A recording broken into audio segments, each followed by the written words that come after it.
Perhatikan pikiranmu karena akan menjadi kata-kata.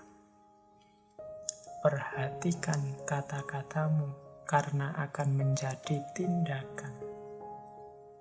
Perhatikan tindakanmu karena akan menjadi kebiasaan. Perhatikan kebiasaanmu karena akan menjadi karakter. Dan yang terakhir, perhatikan karaktermu karena akan menjadi takdirmu.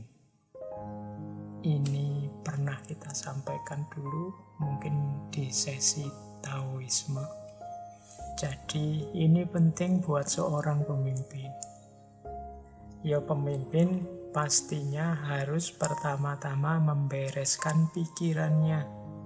Pikirannya harus tertib. Maka syaratnya pemimpin yang pertama itu pinter. Ya, untuk teman-teman ya mungkin banyak dalam hidupnya terlibat dengan dunia kepemimpinan formal maupun non formal. Perhatikan syarat pertama pemimpin harus pinter. Jadi cerdas. Maka perhatikan pikiran. Kalian yang memimpin juga harus latihan berpikir yang jernih, yang benar. Makanya Plato itu lebih merekomendasi raja yang filosof. Jadi pemimpin yang sekaligus ahli filsafat. Kenapa? Kalau orang ini ahli filsafat, dia bisa berpikir benar. Apa sih gunanya berpikir benar itu? Berpikir benar itu sumbernya kualitas hidup.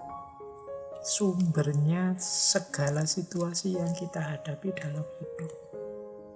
Kalau menurut Lao Tzu, perhatikan pikiranmu. Awalnya kan berarti pikiran. Kenapa?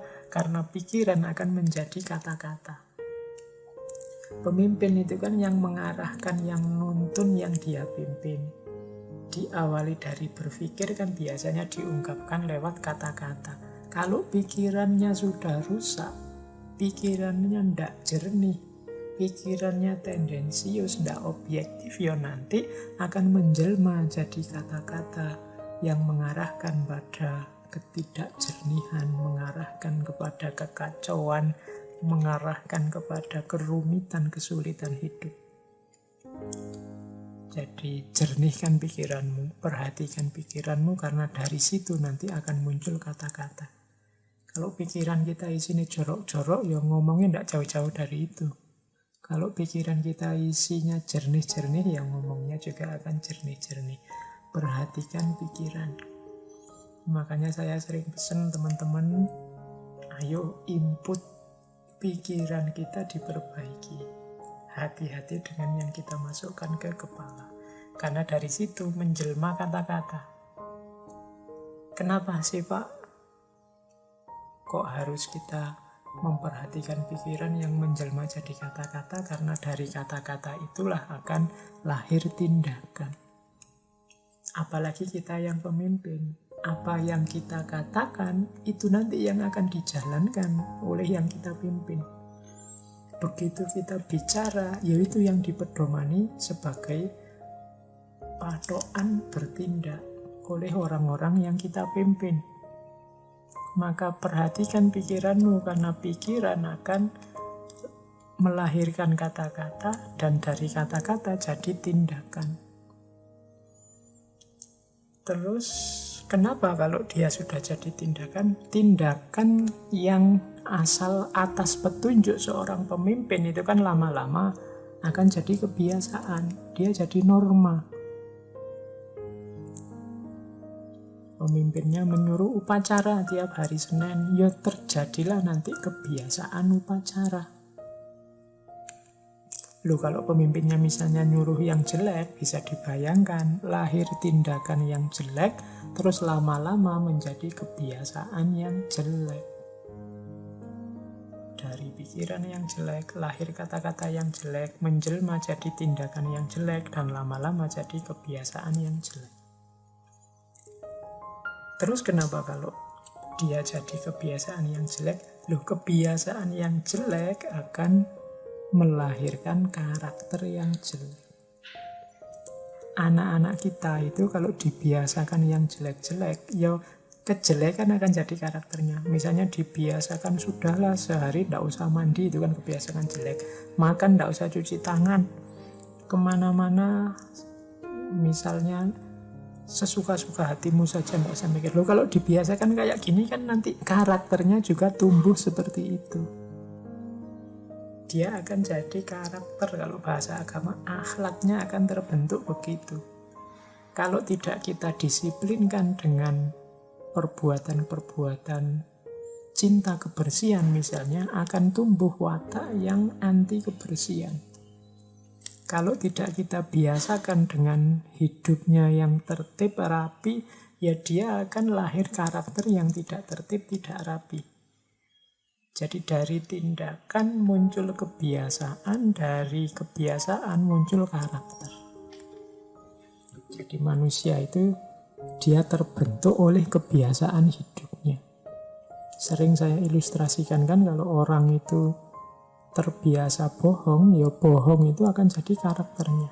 Orang yang terbiasa jujur, jujur akan jadi karakternya. Kalau bahasanya hadis kan, barang siapa yang jujur kemudian membiasakan jujur, ya dia nanti akan jadi orang yang berkarakter jujur atau siddiq. Barang siapa yang bohong dan membiasakan bohong akan lahir karakter pembohong atau kadzab. Jadi dari pikiran lahir kata-kata, dari kata-kata lahir tindakan, dari tindakan lahir kebiasaan. Kalau sudah jadi kebiasaan, dia akan jadi karakter. Dulu orang Indonesia itu terkenal ramah-ramah misalnya. Lah kok sekarang rasanya beda Pak? Kok rasanya sekarang banyak orang kok mudah marah, sudah tidak ramah lagi. Mungkin kebiasaan kita yang berubah sehingga karakter kita berubah. Kok bisa Pak kebiasaan berubah? Ya mungkin karena yang kita lakukan sehari-hari berubah, tindakan kita berubah. Dari mana kok tindakan kita berubah? Dari kata-kata. Mungkin kita dengar dari orang yang kita percaya, kita baca dari buku yang kita suka, itu kan dari kata-kata. Akarnya kata-kata dari mana? Dari pikiran. Berarti ada mindset yang berubah. Jadi dari pikiran jadi kata-kata, dari kata-kata jadi tindakan, dari tindakan jadi kebiasaan, dari kebiasaan jadi karakter. Dan jangan lupa puncaknya, perhatikan karaktermu, karena karakter akan menjadi takdirmu. Kalau sudah jadi karakter, ya sudah, itulah garis hidupmu, karakter. Kalau engkau seorang pembohong, maka takdirmu adalah takdir seorang pembohong.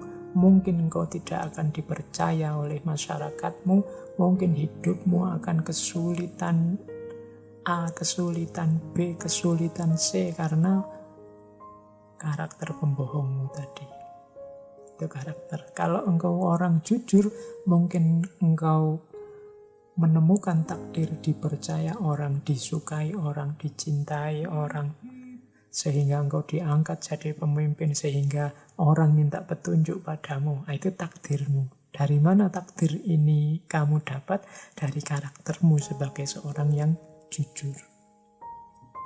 Kalau engkau orangnya rajin, siap-siap menerima takdirmu, mungkin kamu jadi orang sukses, mungkin kamu jadi orang tertib, mungkin kamu jadi orang yang sehat misalnya.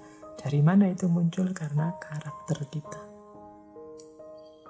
Jadi wahai pemimpin, ingat-ingatlah, perhatikan pikiranmu, karena dari pikiran akan menjadi kata-kata. Perhatikan kata-kata, karena dari kata-kata akan lahir tindakan. Perhatikan tindakanmu, karena itu akan menjadi kebiasaan. Perhatikan kebiasaanmu, karena dia akan jadi karakter. Dan yang terakhir, perhatikan karaktermu, karena itulah nanti takdir yang engkau alami. Maka hari ini kita mengalami apapun, kok rasanya ndak enak ya hidup kita, kok rasanya serba sulit, kok tambah berat hidup kita bersama ini. Coba kita cek karakter apa yang kita kembangkan. Dari mana karakter itu lahir? Dari tindakan kita yang mana saja. Kemudian, kok bisa saya melakukan tindakan itu? Coba kita cek kata-kata yang mana yang mempengaruhi tindakan. Dari kitab suci kah? Dari pendapatnya tokoh ini, tokoh itu kah? Dari siapa? Dari situ akan kelihatan pikiran apa yang menggerakkan kata-kata itu. Itu kalau kita mau menelusuri sampai akarnya. Yang dalam hal ini, hari ini kita nikmati sebagai nasib kita atau takdir kita. Nah, ini petunjuk dari Lao Tzu.